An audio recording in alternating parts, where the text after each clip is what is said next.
All right, let's talk about something that hits close to home for all of us every single day: how we spend our food money. It seems pretty straightforward, right? But believe me, there's a whole story unfolding behind your grocery bill. Think about the last time you were at the checkout. You swipe your card, you see that final number, but do you really know where all that money is going? I'm not just talking about the total. It sounds like a simple question, but man, the answer can get pretty complicated. So that's exactly what we're going to do today. We're going to pull back the curtain on our food spending. We'll break down the categories, look at what influences our choices, and of course, how to get a handle on it all. So yeah, let's find out. Okay, first things first. Your food, your wallet. It's a super direct connection, right? What ends up on your plate comes straight out of your pocket. And honestly, this is why it's so important. We're not just talking about pinching pennies here.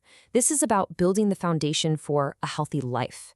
It's amazing how closely smart spending and good health are linked.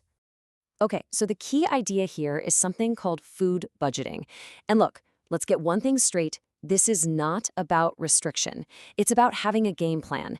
It's all about spending your money wisely so you can manage your expenses and get the nutrition you need. It's less of a diet for your wallet and way more of a strategy for your own well-being. All right, so now that we've got that down, let's actually deconstruct your plate. Let's break down where the money goes to make it all a little easier to digest. No pun intended.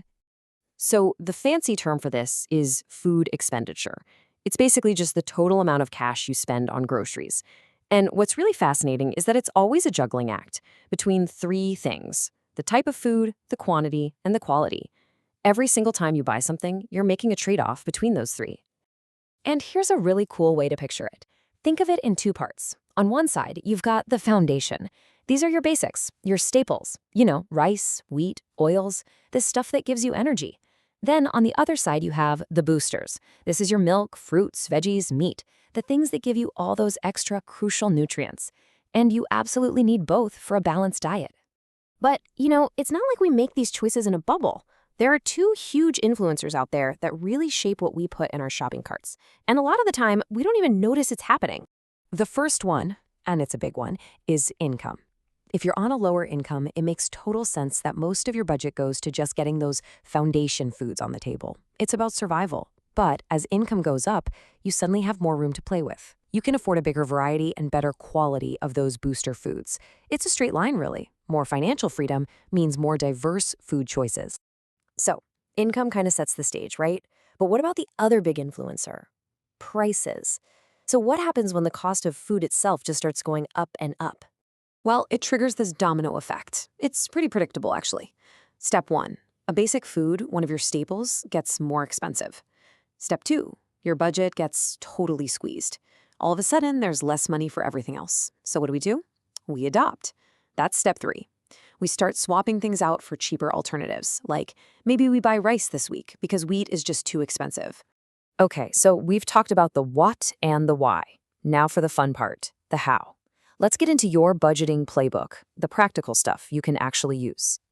So before you jump in, you've got to consider these 4 key things. First, know your household income. Second, get a sense of the actual food prices in your area. Third, how big is your family? And fourth, and this one is super important, what are the specific nutritional needs of everyone at home? Because the best budgets are always personalized. And that leads us to 3 really smart but simple tips for success. Tip 1, buy seasonal fruits and veggies. Seriously, they're almost always cheaper and taste way better. Tip 2, when you see those staple foundation foods on sale, buy them in bulk. You'll save a ton in the long run. And finally, number 3, always hunt for that sweet spot. Foods that are both easy on the wallet and good for your body. So, let's wrap this up. I want to leave you with a question to chew on.